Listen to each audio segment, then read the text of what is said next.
Enemy child on the track. Swagger like us, swagger like us, swagger like us. No one on the corner, swagger like us, swagger like us, swagger like us. No one on the corner, swagger like us, swagger like us, swagger like us. No one on the corner, swagger like us. Got money, and you know it, yeah. Take it out your pocket and show it and throw it like fly. It's the way,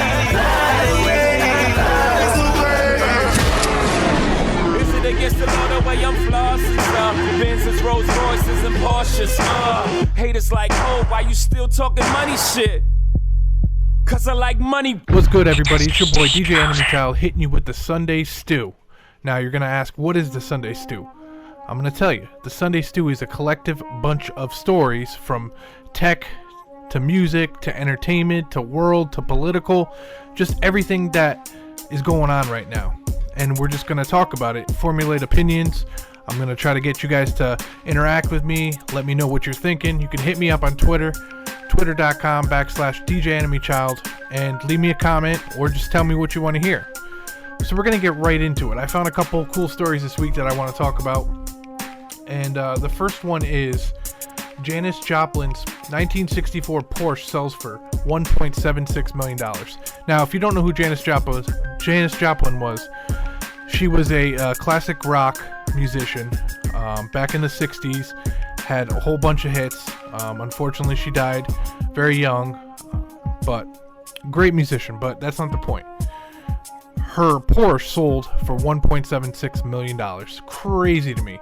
And the car was expected to sell between $400,000 and $600,000. That is an astronomical amount of money that they got for this car. Now, Janis Joplin bought this Porsche back in 1968. She had it painted from bumper to bumper, door to door, in a mural. Landscape, birds, butterflies, floating eyes, mushrooms, and skull-like faces.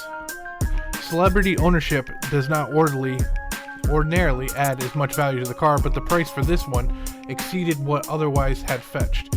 In fact, this is the highest price ever paid for any Porsche 356 at auction. You know, if I had $1.76 million to blow, I probably wouldn't buy a Porsche by Janis Joplin, but that's just me. I mean, obviously it's a very rare thing, but I couldn't see spending $1.76 million on a car. I mean, there's so much other things that I would spend the money on, but, you know, let me know. Let me know what you think. Would you spend $1.76 million on any famous musician or even actor's car that you could own? Yeah, I mean, it is what it is. You know, if you got the money, then spend it, I guess, you know. So the next article we got is found on TechCrunch. You can go over there and read the full article. It's Taylor Swift will launch a concert documentary exclusively for Apple Music. Now, I'm going to read a little bit of this article. A release like this is a big moment for Apple. It could help attract more potential subscribers to Apple Music. While it represents a small sliver of potential revenue for the company, Apple Music can potentially make Apple's platform all that much more sticky and keep people locked into the Apple ecosystem. With Swift releasing her documentary exclusively on Apple Music, it's like others will follow and give Apple an increasing library of content exclusively to its own services. This also helps Apple Music offer something unique and unavailable to other streaming services. All this taken together with Swift's new exclusive documentary gives Apple a better method of drawing people into buying Apple devices. Now, you can also get the Apple streaming service on your Android phone too. So the release of the sparring matches between Swift and Apple, initially Swift essentially threatened to pull out her music from Apple's new streaming service, which would not pay for her royalties for the first 3 months of free trial period. And now the company and Swift have apparently fully buried the hatchet. That's real cool. You know, they're definitely doing something that is completely different from every other company. I mean, Spotify was killing the game, allowing people to stream music and not pay anything. If you wanted to pay the premium price, which I think was $10 a month, you could use that with your mobile phone and go everywhere and stream it from your car from the Bluetooth. And you didn't have to pay for that. You had to pay for that service, but you could also just have it if you were on Wi-Fi. You could do it, but you couldn't specifically listen to a song. It was on shuffle mode, but I mean, whatever. Regardless, Spotify was killing it, but now Apple is stepping up their game and coming with something completely different. You know, concerts, live concerts, documentaries on Apple Music, which is cool. You know, definitely big up to them. Again, if you want to go read that full article, it's on TechCrunch.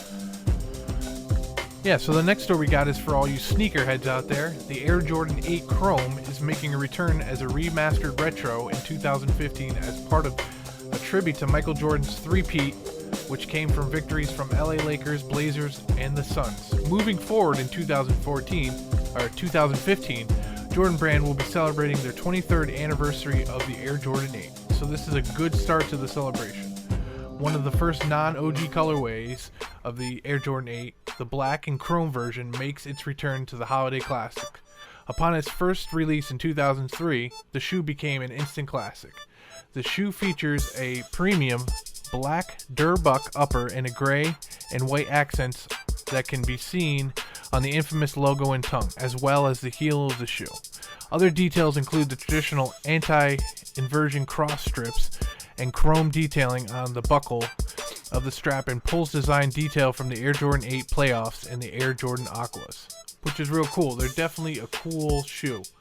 All black, and they definitely look real hot. So all you sneakerheads, the Air Jordan 8 Chrome Retros will be arriving soon.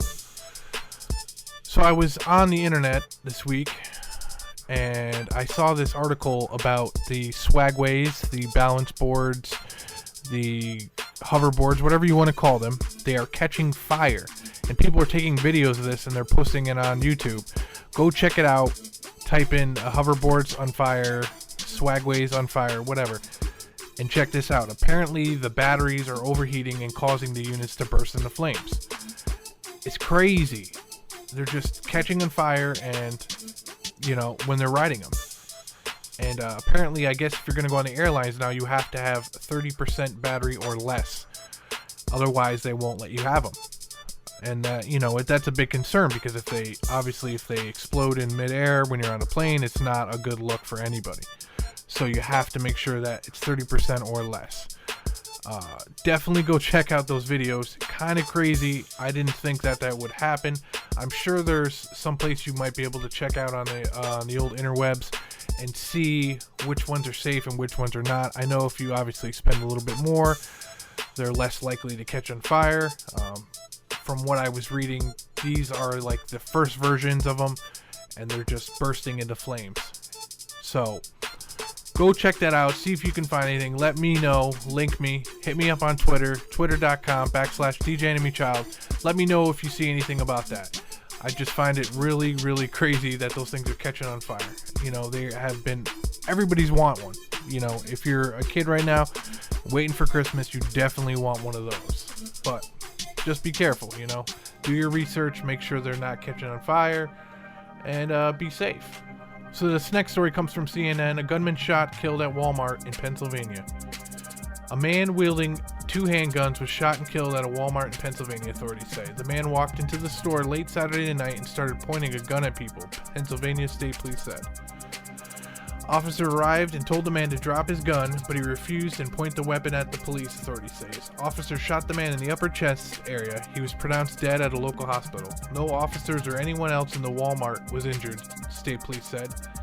Police have not identified the gunman, pending notification of his relatives. The Monroe County District Attorney's Office and Pennsylvania State Police are investigating the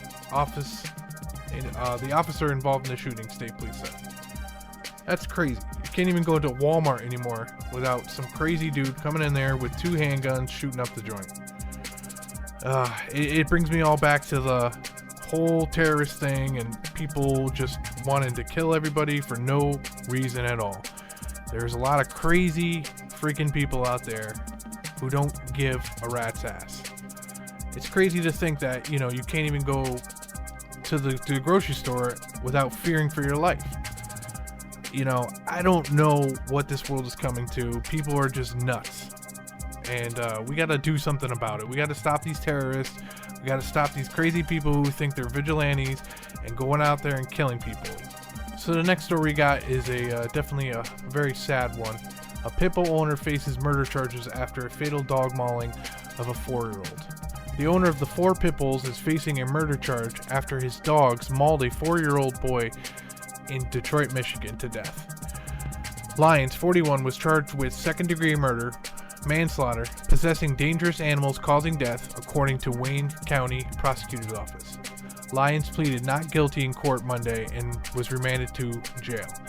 The vicious attack occurred last week as the boy and his mother were walking down the street. The dogs attacked the pair and dragged the child under a fence into Lyons' backyard, where the boy was found lying on his back with massive wounds, according to the prosecutor's office.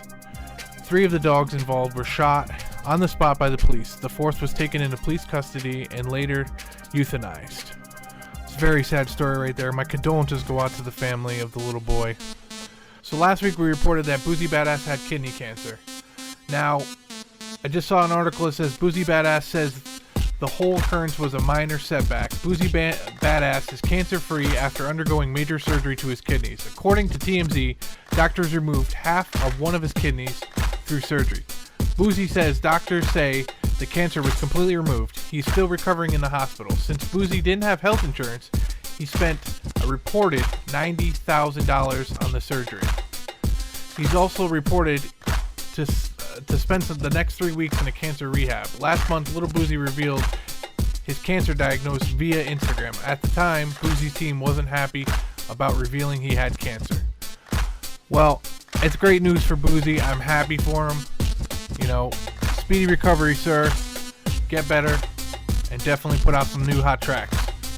The next story we got is always one of my favorites. The game put Stitches on blast in front of a huge crowd. Now, the game went in on Stitches once again. This time, reenacting his knockout in front of thousands of people. The game was in San Bernardino Saturday night for his Blazer Cup show when he put on his best acting face and demonstrated how last week's KO went down.